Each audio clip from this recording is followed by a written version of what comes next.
ناترازی ها معلول سیاست نادرست و اجرای نادرست برخی از این سیاست های غیر منطقی هستند.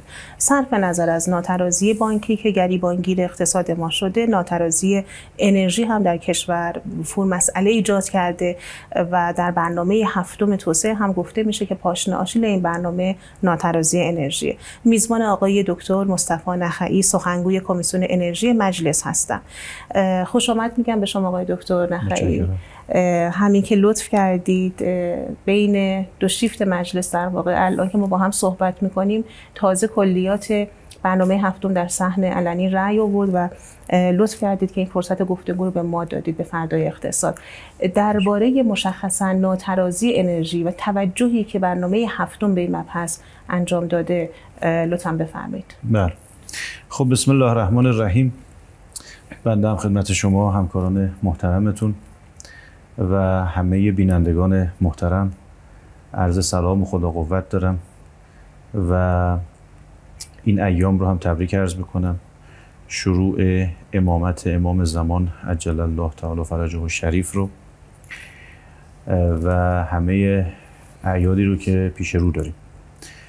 خب همونطور که اشاره کردید یکی از مشکلاتی که ما در حوزه اقتصادی در کشور باش مواجه هستیم، یکی از در واقع اون مشکلات جدی که باش مواجه هستیم و چند سالی هست که گریبانگیر کشور شده، بحث ناترازی انرژی است. متاسفانه مفهوم ناترازی اگر دقت کرده باشید چند سالی هست که وارد ادبیات به هر حال اجرایی و تصمیم گیری کشور شده. روزی صحبت از ناترازی بانکی میشه، روزی صحبت از ناترازی انرژی میشه، روزی صحبت از ناترازی آب میشه و طبیعی است که اینها معلول همونطوری که شما اشاره کردید سیاستگذاری های غلط و تصمیمات غلط و همینطور اجراهای نادرست. این بعضا ما قوانینی رو هم داشتیم در گذشته، قوانین مترقی و خوبی هم بوده، اما چون در اجرا به درستی عمل نشده متاسفانه ما امروز با این چالش ها مواجه هستیم. مثلا در همین حوزه انرژی ما یکی دو تا قانون خوب در گذشته داشتیم. بحث اصلاح الگوی مصرف رو داشتیم، ماده 12 قانون در واقع حمایت از تولید رقابت پذیر رو داشتیم، اصلاح الگوی مصرف رو داشتیم. عرض کنم خدمت شما که بحث قانون هدفمندی یارانه ها رو داشتیم، ولی متاسفانه در اجرا اونطوری که باید و شاید چون عمل نشده خب نتونسته که اون اهدافی رو که مد نظر قانونگذار بوده به درستی عملیاتی بکنه، تحقق ببخشه و خب ما امروز با این چالش ها مواجه هستیم. ما در حالا مجلس 11 اگر اشاره بکنم بد نیست، ما در مجلس 11 در بحث بهینه‌سازی، چون ببینید ناترازی بخشیش ناشی از اشکالاتی است که در تولید وجود داشته، مثلا در بحث گاز یا در بحث فرآورده‌های نفتی یا در بحث برق. خب یه بخشیش به خاطر اینه که شما به اندازه کافی تولید نکردید، یعنی برنامه‌ریزی برای تولید بیشتر نکردید. یه بخشیش هم ناشی از اینه که در بحث مصرف خیلی کار خاصی انجام ندادید. یعنی وقتی تولید به اندازه کافی نمی‌کنید، مصرف رو نمیرید مدیریت بکنید، طبیعیه که این ناترازی شکل میگیره. من قبلا هم گفتم وضعیت حال حاضر ما در بحث ناترازی انرژی در همه این بخش‌ها معلول در واقع همین تصمیماتی است که یا گرفته شده به درستی اجرا نشده یا اصلا تصمیم درستی و استراتژی مشخصی تعیین نشده که الان ما این شرایط رو باش مواجه هستیم و طبیعی هم هست که به این شرایط میرسیدیم با توجه به نوع عملکردی که در گذشته بوده. ما در مجلس 11 خیلی رو بحث بهینه‌سازی تاکید کردیم. جلسات متعددی رو داشتیم در کمیسیون انرژی. اثرش رو من فکر میکنم ما در بودجه 1402 دیدیم. اگر شما بودجه 1402 رو ملاحظه کرده باشید که بنده خودم هم افتخار داشتم در تلفیق عضو کمیسیون تلفیق بودجه 1402 بودم، در واقع به نوعی نقطه اوج توجه به بهینه‌سازی در همه بودجه های سنواتی بوده که ما تا الان داشتیم. اعتبارات بسیار خوبی پیش بینی شد، هم در تبصره 1 بودجه هم در تبصره 14 بودجه. اما اینکه باز این قوانین خوب دوباره به چه سرنوشتی در اجرا دچار خواهد شد اون نمیدونم. تا الان که 6 ماه از سال گذشته هنوز خیلی چیز مشخصی ما ندیدیم در حوزه اجرا. اگر این 6 ماه دیگه هم به همین شکل بخواد در واقع سپری بشه، عملاً باز در حوزه بهینه‌سازی خیلی توفیقی نخواهیم داشت متاسفانه.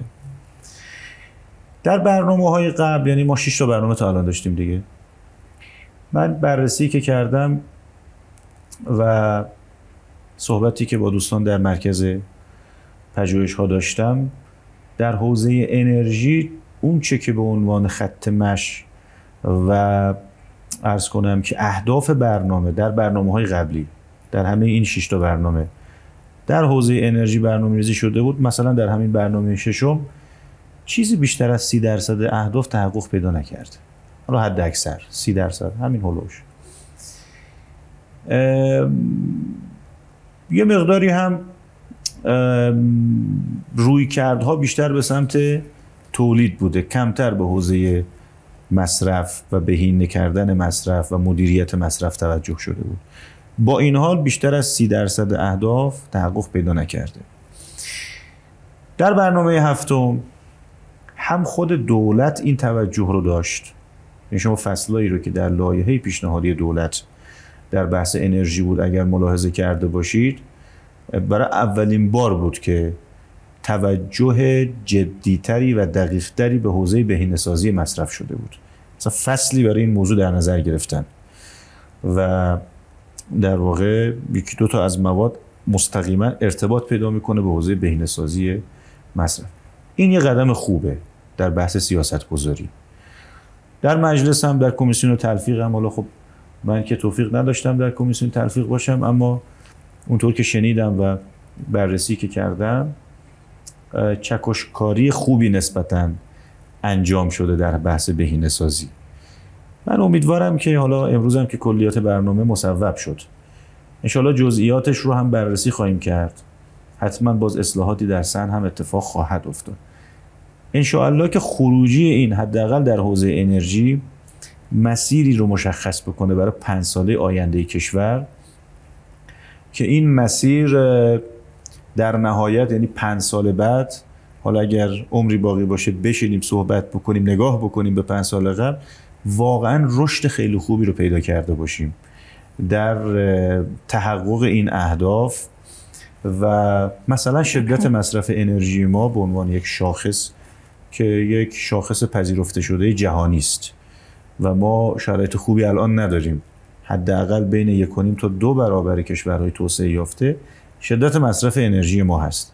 بعدیش هم اینجاست که همچنان رو به افزایشه.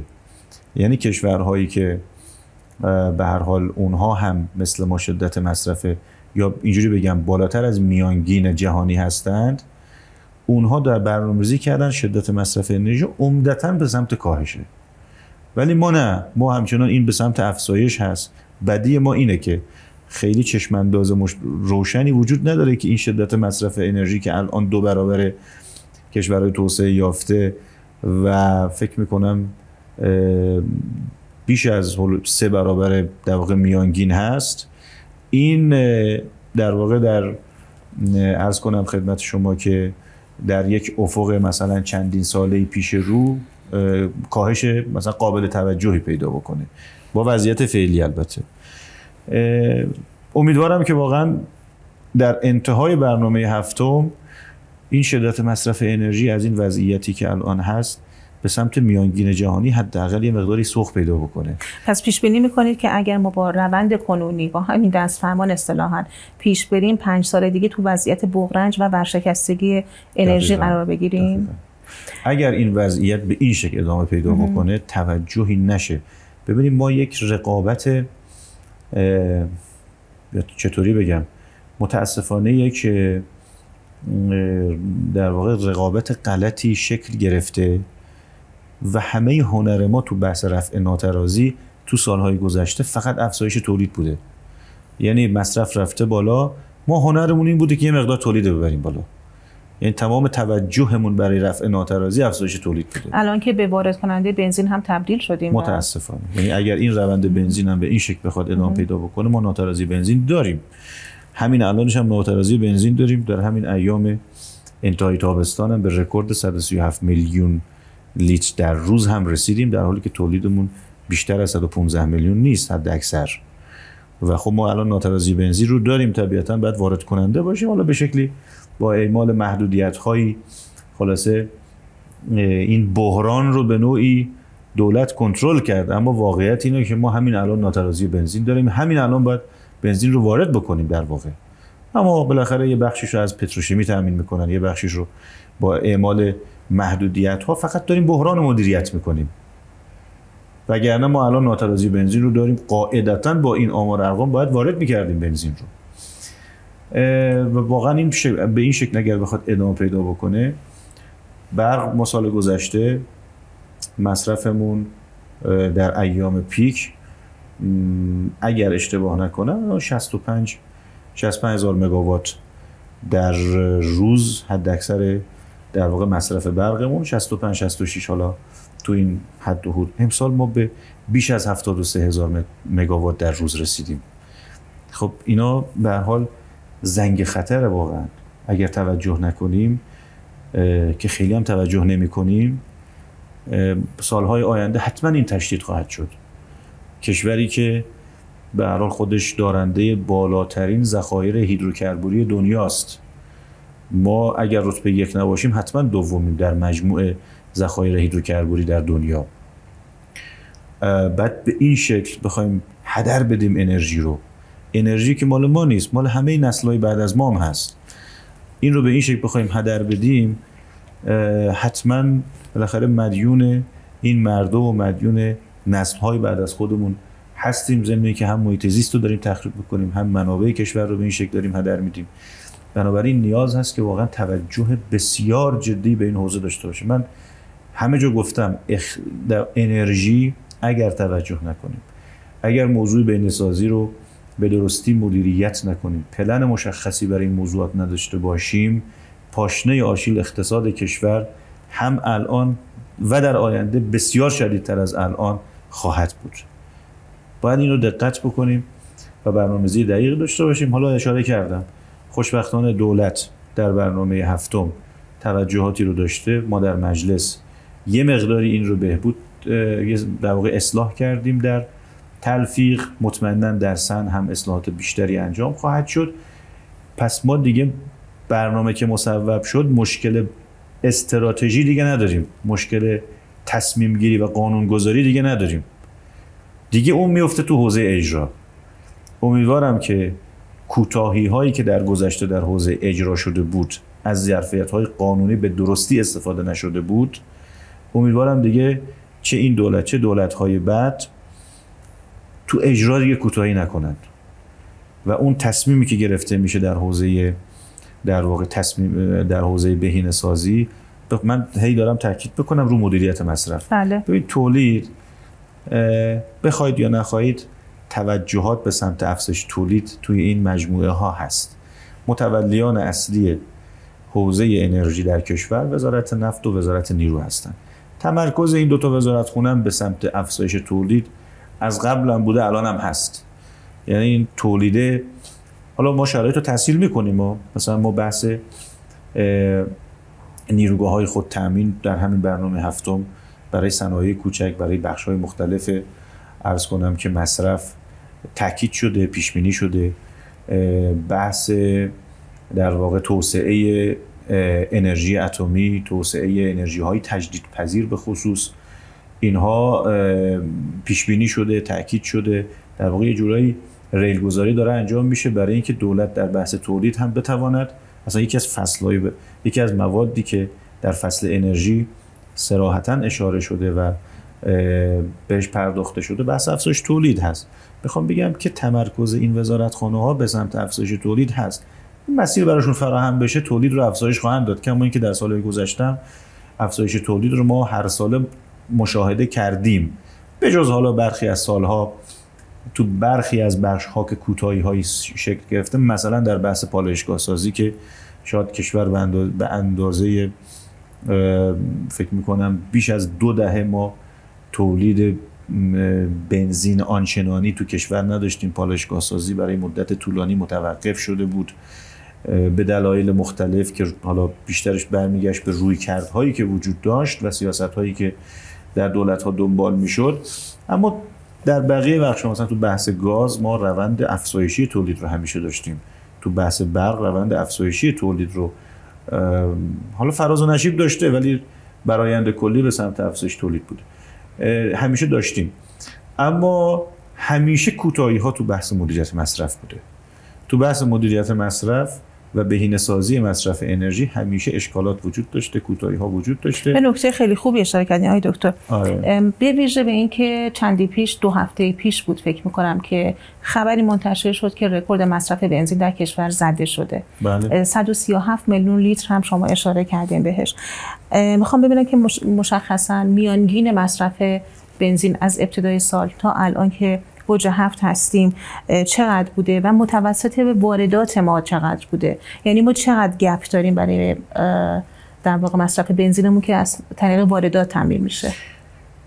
آمار و ارقامی که الان تو ذهن من هست حالا تا قبل از این تعطیلات آخر، قبل از این 1-2 هفته آخر، متوسط مصرف بنزین از ابتدای سال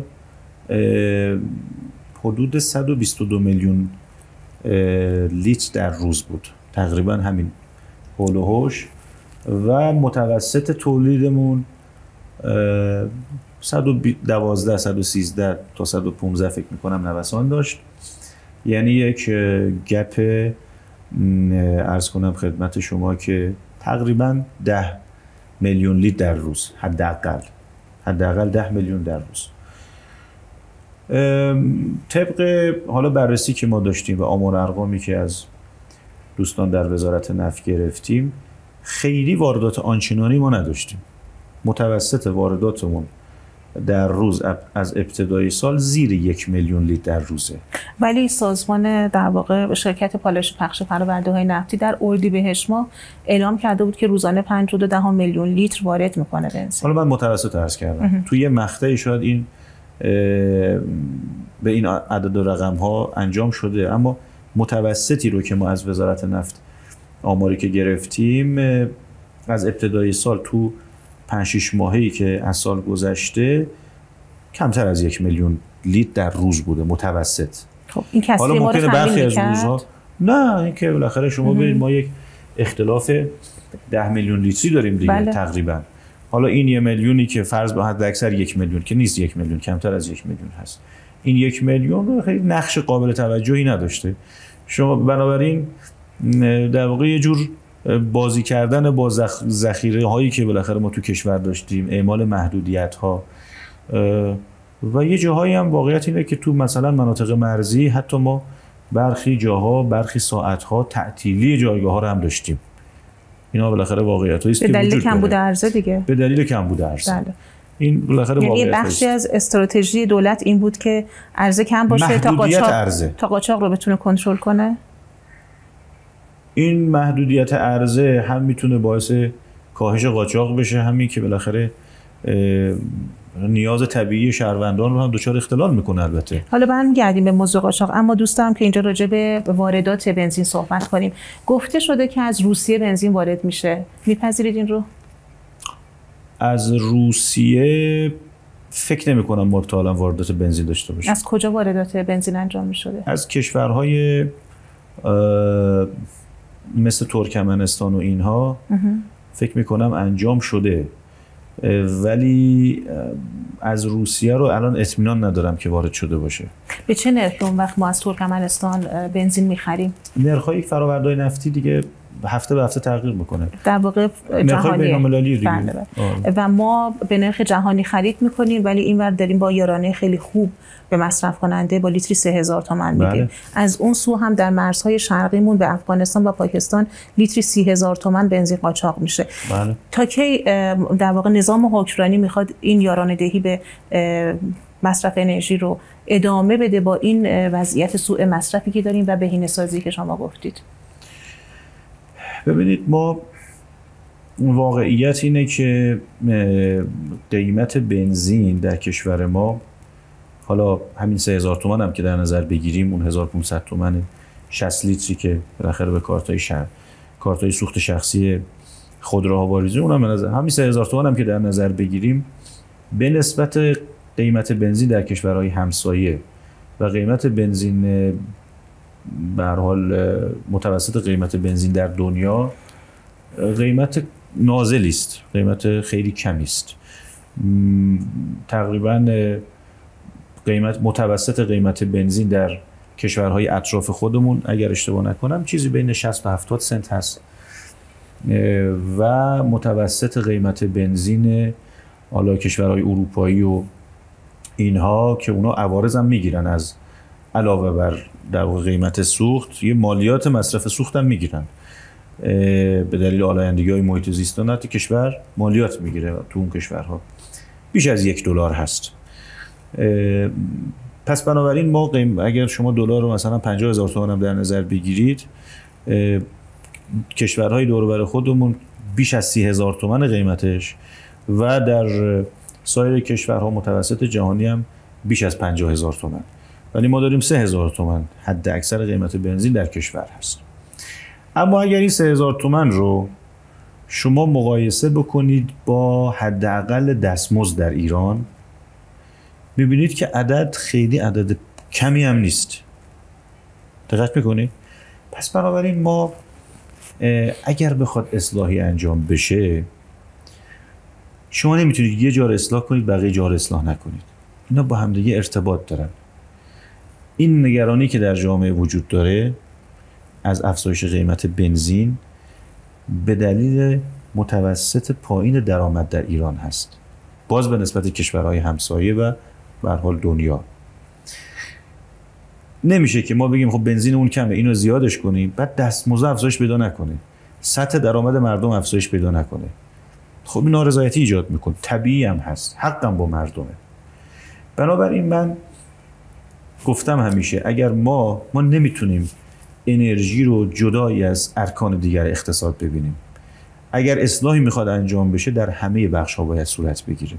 ما باید به یک ثبات اقتصادی برسیم. همیشه اینطوری بوده دیگه. ببین ما قیمت بنزین رو افزایش نمیدیم، چند سال میگذره یه دفعه این اختلاف زیاد میشه با قیمت‌های جهانی، یه دفعه یه شوک قیمتی. 2-3 بار این اتفاق داره میفته تو کشور که یکیش همین آبان 98 بود که اون اعتراضات ایجاد شد تو کشور. یه شوک قیمتی میدیم یه دفعه میخوایم جبران کنیم. خب نمیشه، بالاخره مردم نمیپذیرن، درست هم هست. ولی تداوم روند فعلی و یاران دهی هم در واقع جور دیگه ای ما رو به ورشکستگی می‌رسونه. بنابراین ما باید به یک ثبات اقتصادی برسیم. این رشد روزافزون و شتابش در واقع تند تورمی که تو کشور داریم باید به نوعی کنترل بشه، مدیریت بشه. که شما میاد یه اصلاح قیمت انجام میدید، چند روز بعدش یه دفعه میبینید که ارزش پول ملی شما افت میکنه، دوباره میشه همون حکایت قبل. خب این تا کی میخواید؟ یعنی شما ببین، پس ما باید به یک ثبات اقتصادی اول برسیم. اگر تو ارز 4200 چه اتفاقی افتاد؟ حذف ارز 4200. حذف ارز 4200 رو دولت انجام داد، اما در چه شرایطی؟ در شرایطی که ما تورم گسترده داشتیم، تورم شدید داشتیم، رشد فزاینده قیمت‌ها رو داشتیم و خب خود این عامل خیلی از مشکلات شد. یعنی یک در واقع بیماری که هنوز شرایط بالینیه. یعنی ما اقتصاد ما اون موقع اینجوری بود. یعنی معتقدین که کماکان باید از ارز 4200 که باعث هدر رفت منابع ارزی شده بود طی نه، من به اون اعتقاد ندارم. 3 سال 500 میلیارد دلار. نه، من چیزی نمیخوام بگم. عقب میافتاد یا نه؟ چون دولت زیر ساختاش کافی نبود، قبول دارن همه هم، و در شرایطی اجرا کرد که شرایط درستی نبود، چون نتونسته بود همزمان کالابل برگ الکترونیکی و سایر مسائل رو راه اندازی کنه. نبود، تورم همینطور داشت افزایش پیدا میکرد، روند ثباتی در بازار و در اقتصاد وجود نداشت. دقیقاً عین یک بیماری که خب شرایطش استیبل نیست، بعد شما میخواید یه عمل جراحی هم روش انجام بدید. الان تداوم یاران دهی سنگین به مصرف بنزین هم همین خواهد بود. بله. من اینو میخوام عرض کنم که ما انرژی رو و حالا به طور مشخص بنزین رو، فقط هم بنزین نیست، گاز هم هست، برق هم هست، کل انرژی رو دارم عرض میکنم. یعنی اقتصاد، حالا بنزین چرا بیشتر به چشم میاد؟ چون بحث قاچاقش جدی تره. بله. یا مثلا نفت گاز هم به همین ترتیب. منتها من اینو میخوام عرض کنم که ما اگر میخوایم به شکل‌های سابق فقط با افزایش قیمت سعی بکنیم که قاچاق رو کنترل بکنیم، این به تنهایی ابزار قیمتی پاسخگو نخواهد بود. تجربه نشون داده که با توجه به نرخ تورم، با توجه به دلایل متعدد دیگه تو بحث بنزین که حالا واقعا جا داره صحبت بکنیم راجبش، یعنی راجب بحث بنزین من فکر می‌کنم حتی میشه یک جلسه صحبت کرد. همه این پارامترها رو ما در کنار هم دیگه باید ببینیم. یعنی اگر شما فرض بکنید که افزایش قیمت رو انجام دادید، خب با فرض اینکه هیچ نارضایتی هم پیش نیاد که تقریبا فرض محالی است، خب این اصلاح قیمت هم انجام داد، اینور خودروی کم مصرف ندارید در اختیار مردم بگذارید، اجازه واردات به خودرو هم که نمیدید، خودروی هیبریدی هم که نیست، خودروهای برقی هم که بالاخره نداریم تو کشور یا خیلی محدود، حالا حمل و نقل عمومیتون هم که بالاخره به اون شکل خیلی توسعه آنچنانی پیدا نکرده. ممکنه در کوتاه مدت به دلیل اون عرض کنم خدمت شما اون افزایش قیمته یک در کوتاه مدت اثرش رو بگذاره، ولی بعد از یک مدتی دوباره وقتی که شرایط فراهم نیست، توسعه حمل و نقل عمومی رو نداشتیم، نمیدونم خودروهای کم مصرف نداشتیم، مردم به اجبار دوباره مجبورن که یه جورایی دوباره برگرده به همون حالت سابق، دوباره این افزایش. بحث بنزین رو بنابراین من معتقدم که در بحث بنزین ما باید نه فقط از ابزارهای قیمتی، ابزار قیمتی میتونه یک ابزار باشه، اما سایر موارد رو هم باید در کنارش ببینیم، یک مجموعه ای از اقدامات رو انجام بدیم برای که بتونیم مصرف بنزین رو در کشور مدیریت بکنیم. توی برنامه هفتم مشخصاً درباره نرخ بنزین تا 5 سال آینده تصمیمی گرفته شده؟ نه. یا دولت رو مکلف کردند؟ نه هیچ صحبتی راجع به بنزین نشده، راجع به افزایش قیمت بنزین یا در واقع اصلاح قیمت بنزین صحبتی مشخصی در این ارتباط در برنامه هفتم اشاره نشده، ضمن اینکه طبق قانون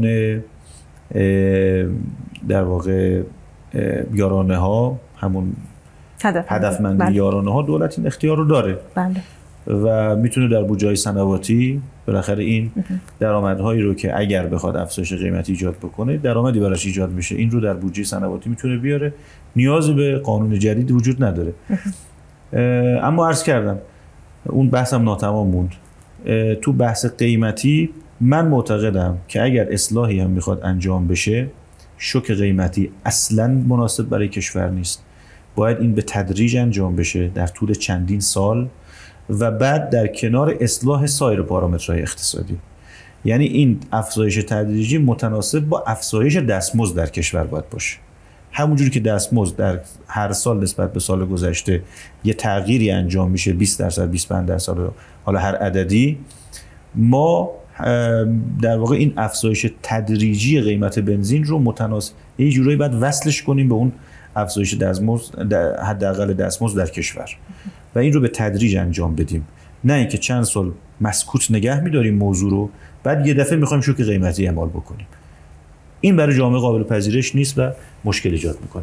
در واقع میشه گفت به خاطر در واقع اینکه نظام حکمرانی ممکنه نگران اقناع افکار عمومی باشه در تغییر نرخ حامل‌های انرژی تردید کنه و یا اینکه تعرفه‌های مصرف خانگی رو هم تغییر نده، چون مدام شما به بهینه‌سازی مصرف دارید اشاره می‌کنید و یکی از مسائلی که به شدت درگیر تعرفه‌های خانگی هست که نرخ خیلی پایینیه، ما ناگزیر میشیم توی زمستان و تابستان گاز صنایع و برق صنایع رو قطع کنیم به خاطر تعرفه‌های خانگی. توی این موضوع چی؟ آیا برنامه هفتم توسعه به تعرفه‌های خانگی اشاره کرده؟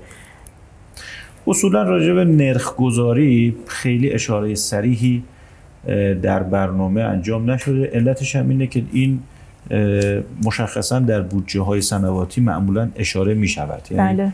معمولا در تبصره های بودجه بحث تعرفه حالا چه گاز چه برق اونجا معمولا اشاره میشه و خیلی به نظر من لزومی نداره که ما تو برنامه هفتم که حالا میخوایم راجع به شاخص‌های کلان صحبت بکنیم راجع به این مسئله مشخصا اشاره‌ای بشه که خب حتی توی اون فصل بهینه‌سازی مصرف انرژی هم که گفتیم در برنامه آمده بود نه راجع به تعرفه‌های خانگی اشاره نشده.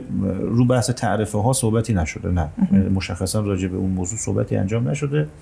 یه نکته خوبی اشاره کردید که حالا من می‌خواستم این نکته رو عرض بکنم خدمتتون و اون اقناع عمومی.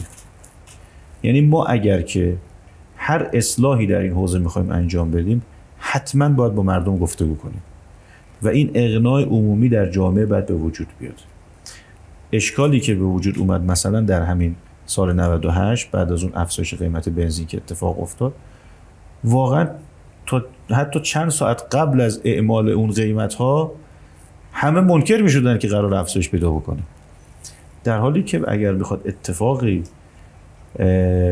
در این حد یه تصمیم مهمی در این حد گرفته بشه تو کشور حتما باید با مردم گفتگو بشه. ما تجربهش هم داشتیم دیگه، زمانی که قانون هدفمندی که یارانه‌ها در کشور اجرا شد و اصلاح قیمتی در اون مقطع انجام شد بارها با مردم گفتگو میشد. یعنی مزایای هدفمندی یارانه‌ها تو اون مقطع خب بالاخره با مردم گفتگو شد، اقناع عمومی تا حدود زیادی انجام شد. آقای دکتر این شرایط مقدار منو یاد تکثیریه که دائم از طرف مسئول ما میشنویم میندازه. حتی همکاران شما هم در مجلس میپرسی میگن که نه قرار نیست افزایش نرخ داشته باشیم و حداقل به تابستان 1403 موکول میکنن. آیا بنزینو؟ بله بنزین رو ما مستند میتونیم شبیه سازی کنیم مثل آبان 98 خیر؟ نه من بنزین رو به نظرم دولت، من این حرفی که میزنم مستند به صحبت دولت مردانه دیگه. بله دولت گذشته منظورتون؟ آره نه همین دولت رو عرض میکنم. بله. تو همین دولت خب مستند به صحبت خود دوستان در دولت، حالا چه رئیس جمهور محترم چه وزیر محترم نفت که این رو منکر شدن بحث افزایش قیمت در سال جاری رو. بله. در کمیسیون هم بارها این مسئله رو اشاره کردم. تقریبا میشه با اطمینان گفت که امسال ما افزایش قیمت بنزین رو نخواهیم داشت. امسال سال جاری رو عرض میکنم. اما اینکه سال آینده چه اتفاقی بیفته، افزایش قیمت داشته باشیم یا نداشته باشیم، این رو دیگه باید دولت ببینیم که در لایحه بودجه‌ای که ارائه میکنه مجلس برای این موضوع پیش بینی انجام داده یا خیر. حالا باید منتظر باشیم لایحه بودجه بیاد. ولی مطمئناً با توجه به این صحبتایی که شده و جلساتی که در مجلس داشتیم، نه دولت اراده‌ای برای افزایش قیمت بنزین در سال جاری دارد و نه مجلس.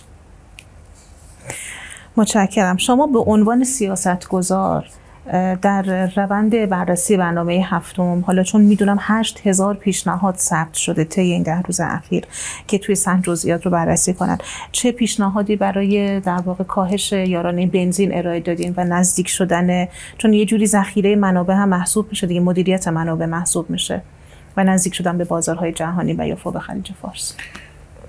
عرض کردم تو برنامه هفتم راجع به قیمت گذاری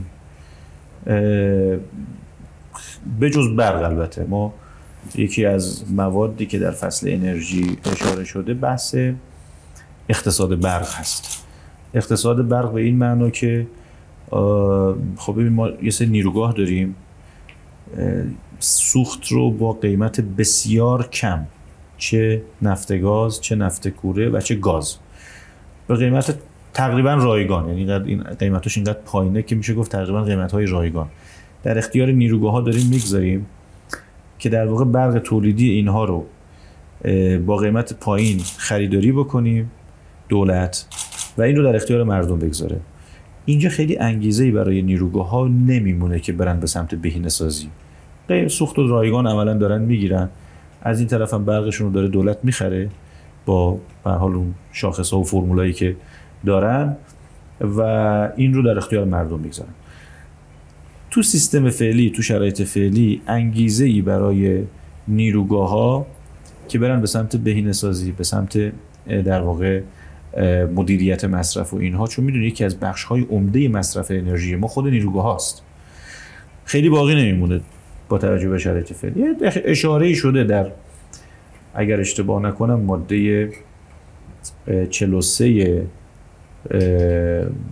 همین برنامه هفتم اقتصاد برق، کلی اشاراتی شده که اقتصاد برق به نوعی در واقع تنظیم بشود که نیروگاه‌ها انگیزه برای بهینه‌سازی داشته باشن.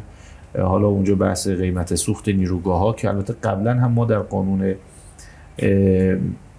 حمایت از در واقع توسعه صنعت برق یا مانع زدایی از توسعه صنعت برق، اونجا یه سری اشاراتی شده بود تو بحث نرخ سوخت تحویلی به نیروگاه‌ها. گفتیم نرخ سوخت تحویلی به نیروگاه‌ها 95% متوسط نرخ صادراتی باشد، به همون نسبت، یعنی با قیمت تمام شده واقعی دولت خریداری بکنه برق رو، اما قبل از اینکه بخواد برق رو تحویل مردم بدهد یارانه رو اینجا اختصاص بده. به جایی که ما در ابتدای زنجیره داریم یارانه اختصاص میدیم، این رو بگذاریم قبل از اینکه تحویل مردم بخوایم بدیم یارانه رو اونجا بدیم. یعنی قیمت برق برای مردم هیچ تغییری نمیکنه، اما نرخ سوخت تحویلی به نیروگاه‌ها که خودش یکی از عوامل قاچاق سوخته، خودش یکی از عوامل بی‌انگیزگی نیروگاه‌ها برای اینکه برن به سمت بهینه‌سازی مصرف هست.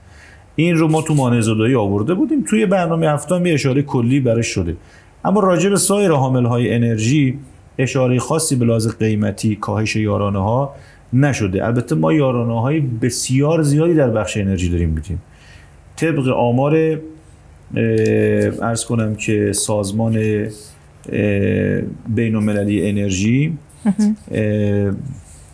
حالا عنوان دقیقش تو ذهنم نیست، به هر حال به عنوان یک سازمان بین‌المللی در حوزه انرژی که این آمار ارقام رو معمولا رصد میکنن و اعلام میکنن سالانه،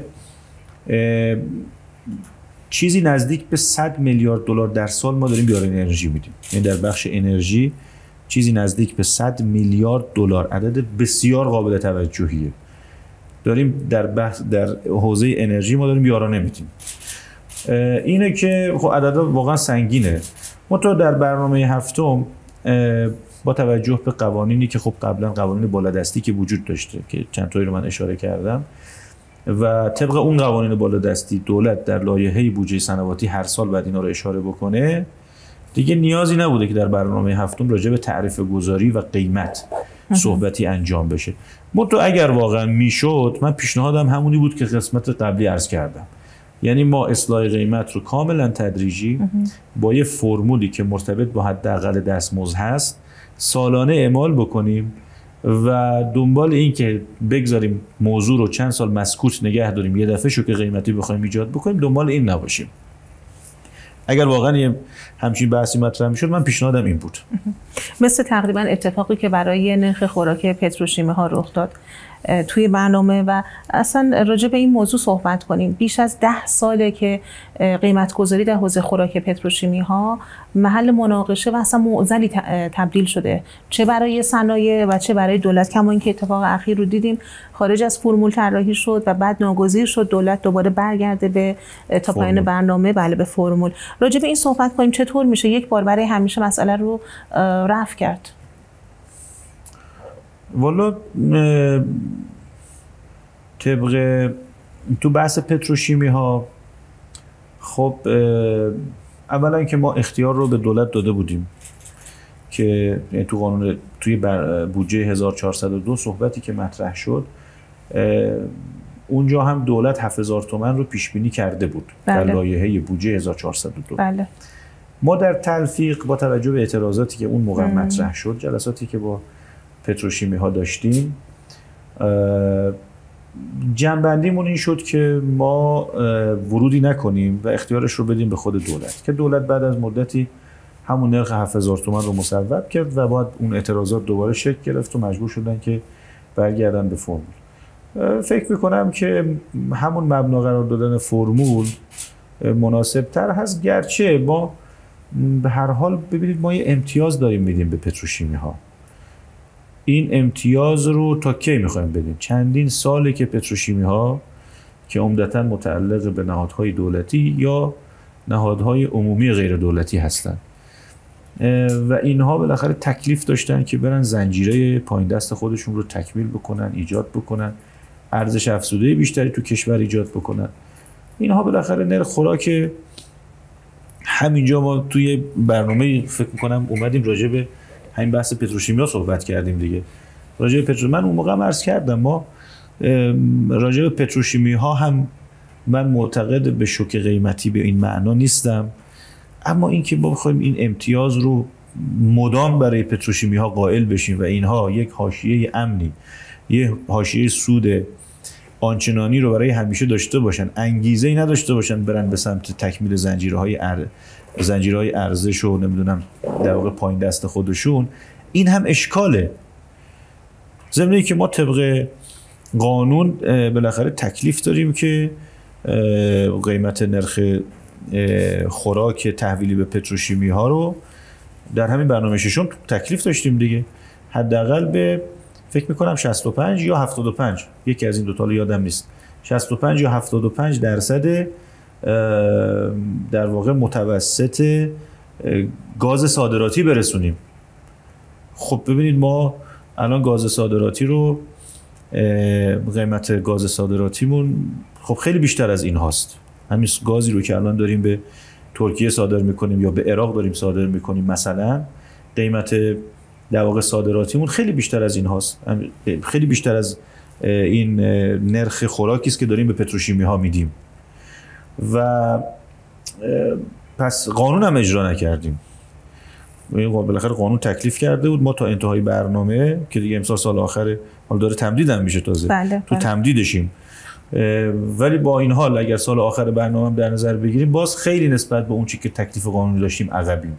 آخه نکته هم اینجاست که در برنامه هفتم تعیین کف و سقف باز این اختیارش به دولت داده شده، یعنی انگار خود صنایع اینجا اصلا وارد بازی نیستن و یا قرار هستش که نظرشون اعمال نشه مگر زمانی که اعتراض کنن. راجع به این چه صحبتی دارید؟ اینکه حداقل ما یک سن رو کف رو دولت تعیین کنه، مثلا سقف رو اینها، یا یک میانگینی رو بگیرن با هم دیگه. فکر می‌کنم فرمول بدی نیست. فرمولی رو که تو وزارت نفت الان داره اعمال میشه، هم هاب گازی منطقه، قیمت گاز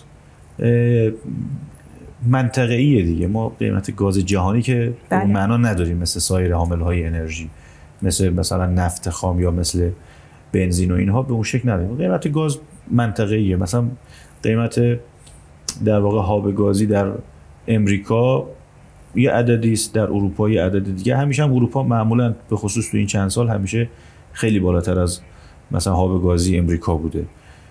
من فکر می‌کنم که ما حالا تو فرمول هم معمولا متوسط این هاب‌های گازی عمده و بزرگی رو که ما در دنیا داریم، قیمت اینها رو معمولا لحاظ میکنن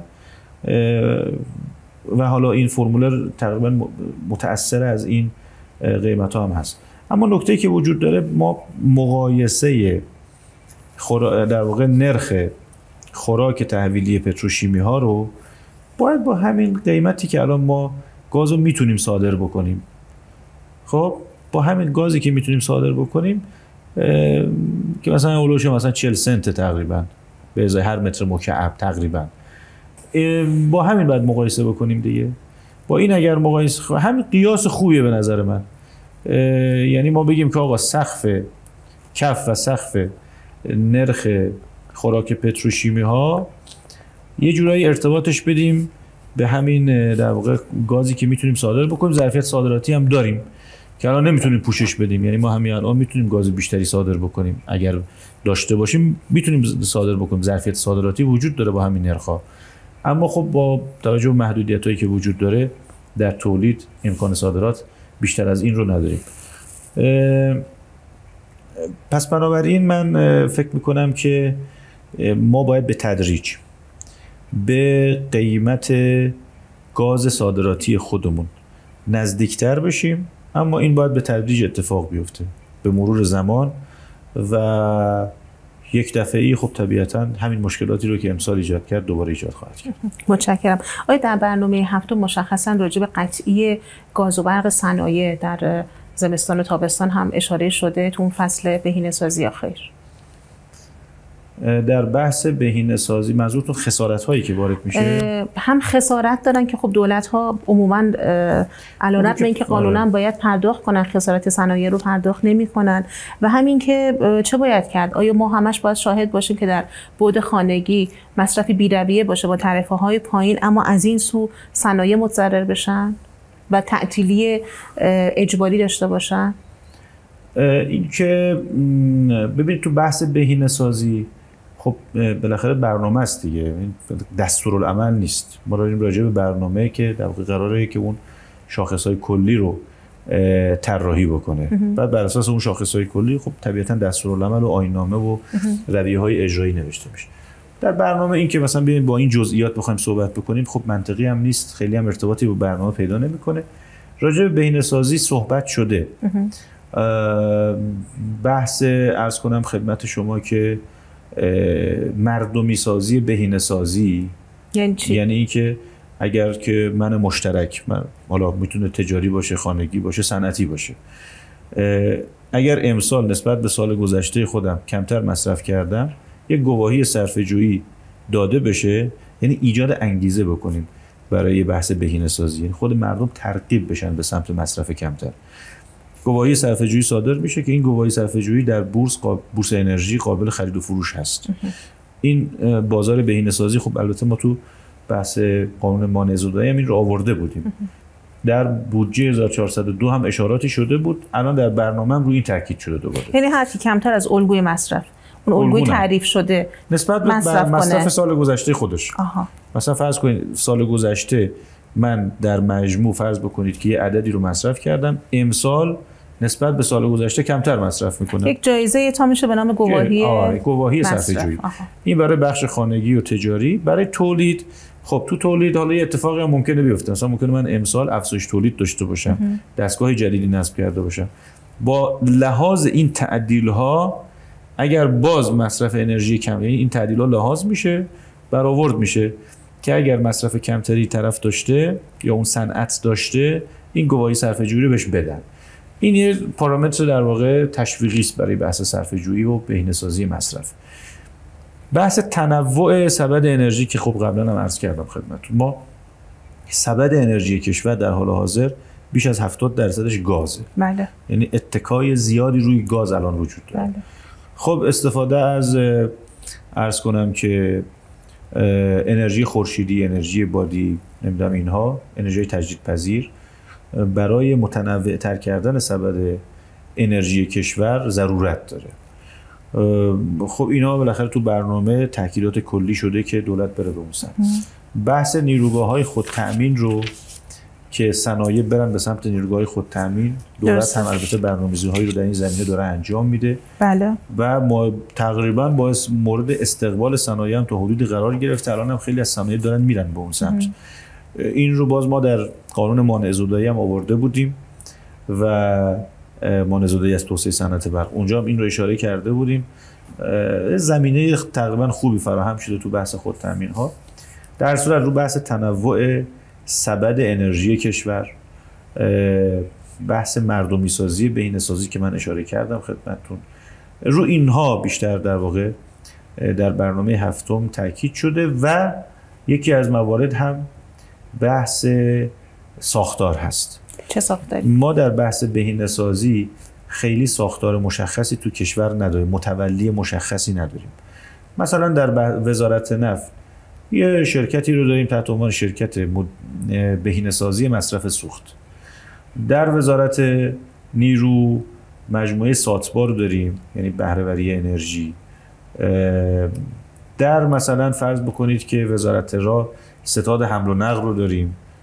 خب حالا اینو عنواناش ممکنه خیلی دقیق نگفته باشم، اما این در واقع چارچوبا رو داریم. اینها همشون ادارات درجه چندمن تو این وزارت خونه ها. طبیعیه که نمیتونن نقش حاکمیتی داشته باشن. تو بحث بهینه‌سازی مصرف انرژی، اصلاح الگوی مصرف، همه چیز که به وزارت نفت و وزارت نیرو و وزارت راه برنمیگرده. پس قراره که یک تشکیلات مجزایی در برنامه هفتم این در واقع یکی از مواردی که اشاره شده که حالا اگر در صحن هم این مورد تایید قرار بگیرد، تشکیل سازمان بهره‌وری انرژی است.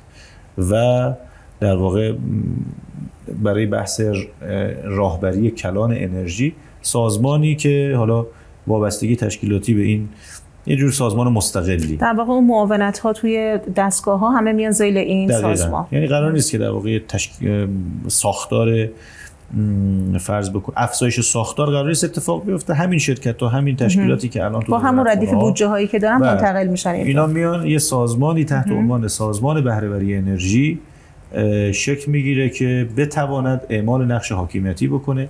این موضوع گواهی‌های صرفه‌جویی و نمیدونم خیلی از مواردی رو که ما برای بهینه‌سازی داریم، مثلا اون ماده 12 ماده 61 که اصلاح الگوی مصرف، اینایی که تو قوانین مختلف پیش بینی شده، این سازمان بیاد اینا رو راهبری بکنه. حالا اعتباراتی هم که تو بهینه‌سازی در ردیف‌های مختلف بودجه پیش بینی میشه، اعتباراتش از اینجا تامین میشه و قرار هست که موضوع بهینه‌سازی رو این سازمان بیاد در کشور به صورت حاکمیتی دنبال بکنه. این هم در حوزه بهینه‌سازی در واقع پیشنهاد ساختاری است که داره اتفاق میفته. ما همیشه یکی از اشکالاتمون این بوده، یعنی یه سری چیزا رو پیش بینی می‌کنیم، یعنی یه سری اعتباراتی رو در بودجه پیش بینی می‌کنیم، یه سری تکالیفی رو برای دولت مشخص می‌کنیم، اما چون ساختار مشخصی وجود نداشته که اینها رو درست راهبری بکنه، دنبال بکنه، مدیریت بکنه، پیگیری بکنه، نتیجه‌ای به دست نیاوردیم. این خلأ احساس میشد. برخی میگفتن که ما خب شورای عالی انرژی رو داریم، شورای عالی انرژی که به ریاست رئیس جمهور باید تشکیل بشه و خب خیلی از وزارتخونه ها عضوش هستن، این میتونه این خلأ رو پر کنه. تجربه نشون داد که در همه این سالهای گذشته شورای عالی انرژی هیچ وقت نتوانست نقش حاکمیتی در حوزه حداقل مدیریت مصرف انرژی در کشور ایجاد بکنه و ایفا بکنه و واقعا خلأ یک ساختاری برای این موضوع در کشور احساس میشد که الان در برنامه هفتم صراحتا این موضوع در قالب یک سازمانی پیش بینی شده. خیلی متشکرم. آیا مباحثی مثل پیشگیری از قاچاق انرژی رو هم در این سازمان جزو مأموریت‌هاش هست، اهدافش هست بررسی کنه یا خیر؟ و اساساً به نظر شما چطور میشه قاچاق رو در استان‌های جنوبی و جنوب شرقی کشور کنترل کرد؟ ما تو بحث قاچاق یه اشاره‌ای که انجام شده بحث بارنامه‌های برخط هست. بارنامه‌های برخطی رو که به چه معنا؟ فرض بکنید یه کامیونی میخواد مسیر تهران تا مثلا یکی از شهرهای جنوبی یا شرقی کشور رو یا هر نقطه زاهدان رو حالا در نظر مثلا بگیرید. زاهدان. بله. بارنامه تهران به زاهدان داره. طبق این بحث برنامه برخطی که الان قرار تکلیف بشه به دولت در برنامه هفتم هم این به صراحت اشاره شده، فقط این کامیون در جایگاه‌های تعریف شده این مسیر میتونه سوختگیری بکنه. یعنی نرخ دولتی که الان وجود داره که مثلا الان 300 تومان هست، مثلا ممکن در آینده تغییر بکنه، اون نرخ دولتی یا نرخ یارانه‌ای که الان نفت گاز داره عرضه میشه فقط در جایگاه‌های مسیر میتونه استفاده بکنه. ببینید این چه کمکی میکنه. خیلی از کامیون ها، ما یه معضلی داریم تو بس که خودش منشأ بسیاری از این قاچاق سوخت هست و اون صدور بارنامه های جعلیه. یعنی بارنامه صادر میشه اما کامیون از جاش تکون نمیخوره، فقط این بارنامه صادر شده. این بارنامه حالا بعضیا میان سوء استفاده میکنن، متاسفانه از این شرایط این برنامه‌های صادر میشه. خب سهمیه‌هایی که ماهیانه برای سهمیه‌های سوختی که ماهیانه برای کامیون‌ها در نظر گرفته میشه که اشاره میکنن بر اساس پیمایش هست، منظورشون همین برنامه‌هایی که صادر شده. برنامه صادر میشه اما پیمایش واقعی صورت نمیگیره. سوخت داده میشه، یعنی تزریق میشه به کارت سوخت، پیمایش واقعی انجام نمیشه و خود این میشه منشأ قاچاق سوخت. الان در برنامه هفتم داره تکلیف میشه که دولت برنامه برخط رو عملیاتی بکنه، اجرایی بکنه، یعنی این کارت سوخت فقط در جایگاه‌های مسیری که در برنامه قید شده امکان سوختگیری داشته باشه. این خیلی کمک میکنه به جلوگیری از قاچاق سوخت در بحث نفت گاز که در واقع بارنامه‌ای هست. اون قضیه در واقع اقتصاد برق رو که من خدمتتون عرض کردم که در واقع ارائه سوخت به نرخ واقعی تر، به نرخ صادراتی یا 95% متوسط نرخ صادرات به نیروگاه ها هست، اون باز خیلی کمک میکنه به جلوگیری از قاچاق سوخت. اینها ابزارهایی است که در بحث جلوگیری از قاچاق سوخت میتونه در واقع خیلی خیلی کمک کننده باشه. مصرف کنندگان اصلی، یعنی درصد بالایی از مصرف نفت گاز در انرژی یا مربوط به حوزه حمل و نقل یا مربوط به نیروگاه هست. ما مثلا بخش کشاورزی، بخش صنعتی، اینها تو بحث نفت گاز درصد قابل توجهی نیستن. ضمن که اینقدر روی اینها کنترل هست، یعنی بیشترین کنترل روی همین کشاورزی و رو بحث صنعت، بیشترین کنترل ها اینجاست، در حالی که کمترین درصد مصرف رو اینا دارن. بیشترین درصد مصرف تو بخش حمل و نقل هست و در بحث نیروگاه ها که اتفاقا کمترین ابزارهای نظارتی رو ما داریم. حالا این نکته‌ای که الان اشاره شده در برنامه هفتم، بحث برنامه‌های برخط که سازمان راهداری، وزارت نفت، پلیس راهور باید با همدیگه همکاری بکنن، این رو در کشور عملیاتی بکنن، تو بحث حمل و نقل خیلی میتونه کمک بکنه به جلوگیری از قاچاق سوخت. تو بحث نیروگاه هم اگر همین قانونی رو که ما گذاشتیم، همین قانون مانع‌زدایی از در واقع توسعه صنعت برق رو اگر دولت درست اجرا بکنه، قانونش هم داریم تو برنامه، باز دوباره تاکید شده تو اقتصاد برق، اگر این رو هم دولت به درستی اجرا بکنه، در بحث نیروگاهی هم حتما بخش قابل توجهی از قاچاق سوختی که در این بخش داره اتفاق میفته کنترل خواهد شد. این دو سه تا موضوعی که حالا اشاره شده در برنامه هفتم خیلی میتونه کمک کننده باشه. تو بحث بنزین، خب بنزین میدونید که دیگه پیمایشی عملا معنی پیدا نمیکنه، بارنامه معنی پیدا نمیکنه به اون معنایی که در بحث نفت گاز هست. توسعه خودروهای برقی در بحث حمل و نقل عمومی، موتورسیکلت ها، عرض کنم که تاکسی ها و اینها تاکید شده در برنامه هفتم که میتونه در واقع کمک بکنه به کاهش مصرف بنزین. و باز همینجا دوباره بحث گواهی صرفه‌جویی در بحث بنزین هم دوباره تاکید شده. گواهی صرفه‌جویی در بحث بنزین که اگر کسی مصرف کمتری داشت، این رو در گواهی صرفه‌جویی براش صادر بشه.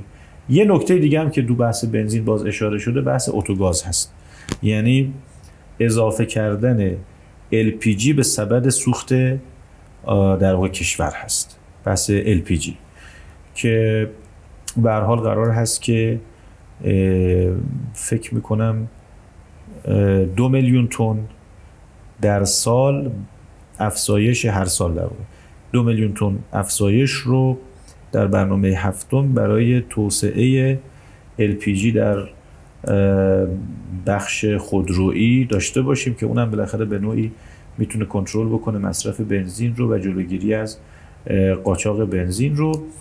ولی واقعیت اینه که به هر حال این ابزارها در کنار ابزارهای قیمتی به همون روشی که من قبلا اشاره کردم، اینها میتونه کنترل بکنه تا حدودی بحث قاچاق بنزین رو. ضمن اینکه ما با توجه به اینکه خب بخش عمده‌ای از قاچاق بنزین در استان‌های مرزی داره اتفاق میفته، نه اینکه فرآورده‌اش از استان‌های مرزی تامین بشه.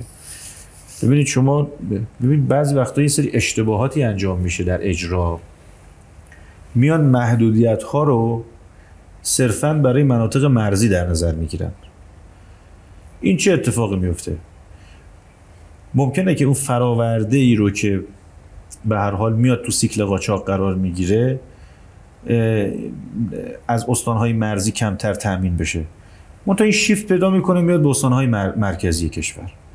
کما این که همین الان خیلی از قاچاقی که مثلا در استان‌های شرقی ما، در استان‌های جنوبی ما، در استان‌های غربی ما داره اتفاق میفته، خیلی از این سوخت قاچاق از همین تهران داره تامین میشه، از استان‌های شمالی کشور داره تامین میشه، از استان‌های مرکزی کشور داره تامین میشه. در واقع یک شبکه شناخته شده هستند که این کار انجام میدن. شبکه که قطعا شبکه هستن، حالا اینکه شناسایی شدن یا نشدن من نمیدونم. چون همکار شما آقای سعیدی بارها من باشون مصاحبه کردم، میگفتن که مردم استان من در واقع قاچاقچی نیستن و اونها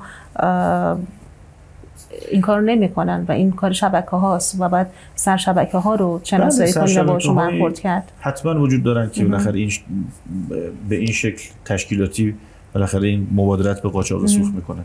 میخوام بگم که این که ما فقط اعمال محدودیت برای استانهای مرزی بکنیم مشکلی رو دوا نمیکنه.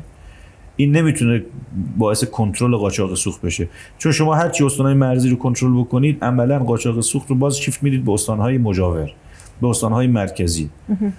یعنی از اینجاها تامین میشه. از فرمودین که از استانهای غیر از استانهای مجاورشون مثلا تهران تامین میشه و چند دست میچرخه که قیمت میرسه به مرز 30 تومن مثلا فروخته میشه. همینجوری که میره به مناطق مرزی و خلاصه به اون شکل قاچاق میشه. اینه که میخوام بگم که در واقع ما تو بحث قاچاق سوخت باید یکی از کارهایی که انجام بدیم تقویت اقتصاد خود مرز هاست. احسنت.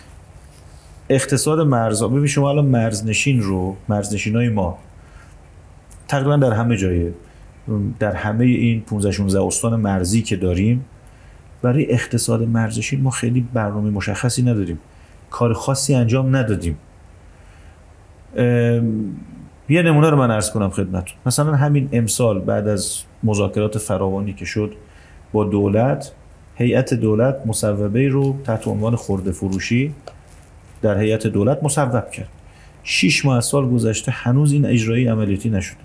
چرا؟ چون این نگاه در واقع کمک به معیشت مرزنشینان که باید جاری و ساری باشه در همه سازمان ها متاسفانه بین همه وجود نداره. مثلا یه سازمان همکاری میکنه، یه سازمان سنگ‌اندازی میکنه، یه جا نمیدونم. این نیست که در واقع همه اراده‌ای داشته باشن. مصوبه دولت ها، مصوبه هیئت وزیران مصوب شده 6 ماه 7 ماه از سال گذشته، هنوز کلی گیر و گور داره و هنوز در واقع عملیاتی نشده. خب ببین ما اگر این بحث‌ها رو بیایم تو مرزها تقویت بکنیم و معیشت مرزنشینان رو کمک بکنیم، تقویت بکنیم، خود این باعث میشه که رونق قاچاق سوخت به مرور زمان کاهش پیدا بکنه. وقتی شما برای مرزنشین کاری انجام نمیدید، بیکاری گسترده در مرزها داریم، مبادلات مرزی، مبادلات قانونی مرزی که میتونه وجود داشته باشه با کشورهای همسایه رو هر روز یه دستورالعمل صادر میکنید، بوروکراسی پیچیده، تغییرات مکرر در آیین‌نامه‌ها و دستورالعمل‌ها، مردم اصلا سردرگمن. تو این شرایط که طرف مبادله مرزی نمیتونه انجام بده، مالیات‌های آنچنانی، رویه‌های آنچنانی گمرکی که مردم عادی واقعا نمیتونن این کارا رو انجام بدن، اون از اقتصاد مرز یا اون در واقع مبادلات مرزیش، از این طرف هم بیکاری گسترده و گرفتاری‌های مختلفی که بالاخره وجود داره. تو این چند سال هم که این تغییرات اقلیمی خوشسالی‌های بسیار زیادی رو اعمال کرده که همون حالا مشاغل سنتی خودشون رو هم تقریبا از دست دادن، بحث دامداری و بحث کشاورزی و اینها رو بخش زیادی رو از دست دادن. خب مرزنشین مستاصل چیکار باید بکنه؟ خیلی از مردم، خیلی از جوانان یا باید مهاجرت بکنه یا بالاخره همین مشاغل کاذب رو برخی بالاجبار، یعنی از سر ناچاری مجبورن که در واقع این. پس بنابراین ما باید مجموعه‌ای از اقدامات رو انجام بدیم. یعنی اگر بحث قاچاق سوخت رو ما می‌خوایم کنترل‌های بیشتری بکنیم، ابزارهای قیمتی استفاده بکنیم، حتما باید به معیشت مرزنشینان توجه بکنیم. یعنی باید اقتصاد مرز رو تقویت بکنیم. در کنار همه اینا همه رو باید با هم دیگه ببینیم. متشکرم. برای جمع‌بندی لطفاً بفرمایید که نکته‌ای هست که من نپرسیده باشم و از دید من پنهان باشه بخواید بفرمایید. ببینید ما تو برنامه هفتم خب بهینه‌سازی رو که اشاره کردیم، اصلاح ساختار رو هم اشاره کردیم. اینا جزو موارد مهمی است که در حوزه انرژی مطرح شده. یکی دیگه از مباحثی که باز در حوزه انرژی مطرح هست که خب موضوع خیلی مهمی هم هست، بحث دیپلماسی انرژی است و تبدیل شدن، حالا یکی از مواردی که باز در حوزه دیپلماسی انرژی مطرح هست، تبدیل شدن کشور به مرکز مبادلات یا هاب انرژی در منطقه است، هم در حوزه گاز، هم در حوزه برق، هم در حوزه فرآورده‌های نفتی. ما به لحاظ جغرافیایی با توجه به منابعی که در اختیار داریم و کشورهای پیرامون خودمون که برخی تولید کننده انرژی و برخی مصرف کننده انرژی. عضویت ما در شانگهای هم میتونه در واقع کمک بکنه. کار خوبی بود که دولت 13 انجام داد. اینها همه میتونه این ظرفیت رو برای کشور ایجاد بکنه که تبدیل بشه به یکی از هاب‌های مهم انرژی دنیا. واقعا ما این ظرفیت رو داریم که میتونیم در واقع این کار رو انجام بدیم. این به صراحت در برنامه اشاره شده، تکلیف شده، حتی عدد و رقم براش مشخص شده. من فکر میکنم یکی از نقاط قوت، حالا مثلا تو گاز یک کف و سقفی برای واردات و صادرات مشخص شده که تو برنامه هست. برای بحث برق هم به همین ترتیب. فکر میکنم که برای گاز مثلا بحث واردات، اگر اشتباه نکنم 30 میلیون متر مکعب در روز وارداته، 50 میلیون متر مکعب در روز صادراته. یعنی ما باید در طول برنامه به این هدفها برسیم و این خب طبیعتاً واقعا اینا کفشه. میتونیم خیلی عددهای بیشتر از این رو داشته باشیم. حوزه برق چی؟ در حوزه برق حالا عددش تو ذهنم نیست الان. برای بنزین چی؟ برای بحث فرآورده‌های نفتی عددی در نظر گرفته نشده، ولی کلی اشاره شده که میتونیم در واقع تو این حوزه هم فعالیت بکنیم. تو بحث سواپ دیگه، تو بحث فرآورده‌های نفتی میتونیم موضوع سواپ رو دنبال بکنیم که یه مقداری هم همین الان داره انجام میشه. مثلا تو همین بحث وارداتی که شما تو بنزین اشاره کردید، این رو دولت معتقده من سواپ کردم، واردات انجام ندادم به اون معنا. یعنی بنزین گرفتم به جاش مثلا نفت کوره صادر کردم. خب سواپ غیر همنام انجام دادم. این ظرفیت رو واقعا ما داریم تو کشور که این کارا رو انجام بدیم، تبدیل بشیم به یک هاب مهم منطقه‌ای، کاری که بالاخره کشورهای دیگه پیرامون ما دنبالشن انجام بدن.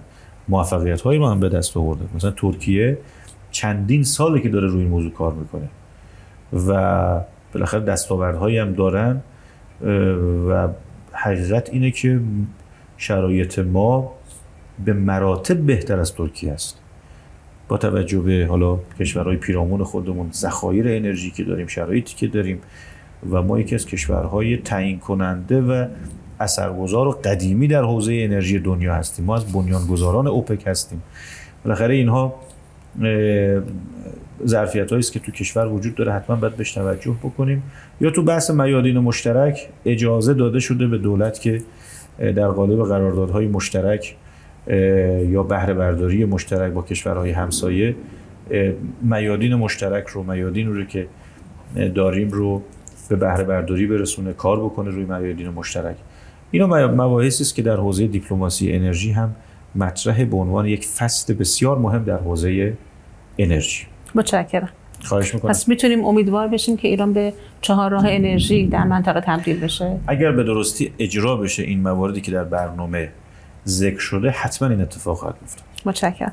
خب بینندگان عزیز، گفتگوی مفصل ما با آقای دکتر نخعی، سخنگوی کمیسیون انرژی مجلس رو درباره مبحث ناترازی انرژی و توجه ویژه‌ای که برنامه هفتم به این موضوع انجام داده دیدید و شنیدید. نکات خیلی مؤثر و مثبتی رو مطرح کردن، چه در بحث قاچاق، چه در بحث بهینه‌سازی مصرف انرژی، اتفاقات فرخنده و در واقع امتیازات خوبی که برنامه هفتم به مصرف کنندگان انرژی داده، به اونهایی که صرفه جویی میکنن که گواهی صرفه جویی بهشون اعطا میشه و اونو میتونن تو بورس انرژی بفروشن و درآمدزایی کسب کنن. از هدف گذاری برای اینکه ایران تبدیل بشه به جاده ترانزیتی انرژی، چهارراه انرژی صحبت شد و از تقویت و توسعه میادین مشترک گازی و نفتی، گازی که داریم با کشورهای دیگه هم صحبت شد. امیدوارم که خوشتون اومده باشه از این گفتگو و مؤثر بوده باشه براتون. خدا نگهدار.